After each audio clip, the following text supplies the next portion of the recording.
তো নমস্কার বন্ধুরা, কেমন আছেন সবাই? আশা করছি সকলে খুব ভালো আছেন। আজকে আমি বানিয়ে ফেলেছি খেজুর গুড় দিয়ে রসমালাই। তো এর জন্য আমি নিয়ে নিয়েছি ছানাটা কাটিয়ে ফেলেছি। তারপরে কিন্তু ছানা থেকে এক্সট্রা জলটা ভালো করে বার করে নেবো। আর হ্যাঁ, অবশ্যই ছানাটা লেবু রস দিয়ে কাটাবেন, আর তা না হলে কিন্তু আমি এখানে কাটিয়েছি ভিনিগার দিয়ে।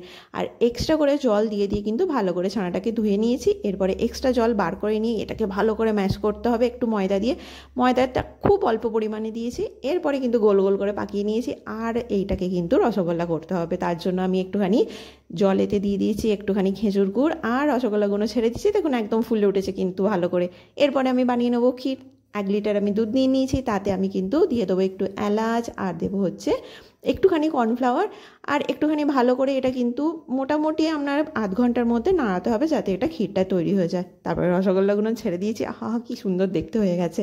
এরপরে কিন্তু ওপর থেকে আমি ড্রাই ফ্রুট দিয়ে দেবো, আর দিয়ে দিয়েছি একটু খেজুর গুড়। ব্যাস, একদম রসমালাই রেডি। কেমন লাগলো প্লিজ কমেন্ট করে জানাবেন কিন্তু।